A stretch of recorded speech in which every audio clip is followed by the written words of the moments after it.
झुमकी कमरे के एक कोने में बैठी सिसक सिसक कर रो रही थी। मन ही मन खुद से सवाल कर रही थी, क्या बेटी होना पाप है?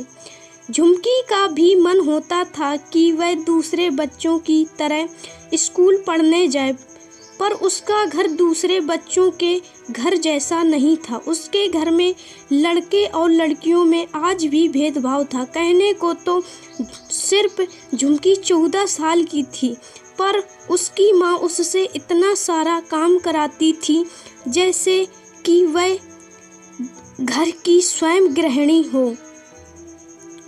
कमरे के बाहर से आवाज़ आती है, अरे झुमकिया कहाँ मर गई है? तेरे बापू के आने का समय हो गया है।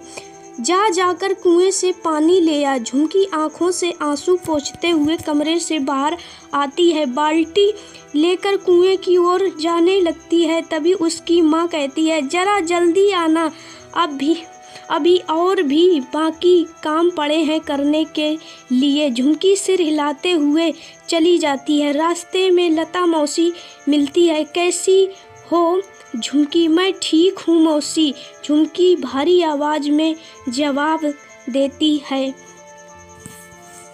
अरे झुमकी क्या हुआ, तुम रो क्यों रही हो?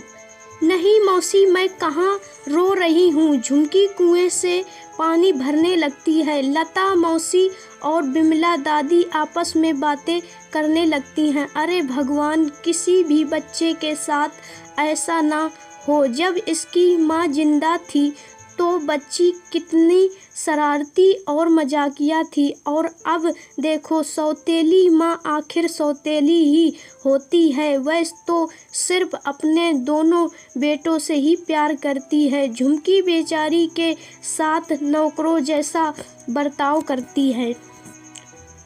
रोहन झुमकी का बापू आखिर क्या करे? उसे क्या पता कि उसकी सौतेली माँ उसके साथ कैसा सलूक करती है।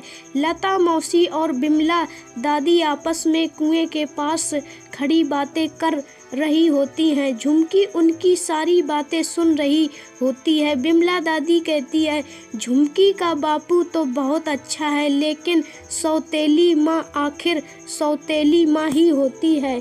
झुमकी बाल्टी को कुएं पर ही छोड़ देती है और दौड़कर लता मौसी और बिमला दादी के पास आकर कहती है, नहीं मौसी, मेरा बापू मुझसे प्यार नहीं करता है। जब मेरी माँ जिंदा थी तो मेरा बापू मेरी माँ को हमेशा मारा करता था कि उसने बेटे को क्यों जन्म नहीं दिया, बेटी को क्यों जन्म दिया है।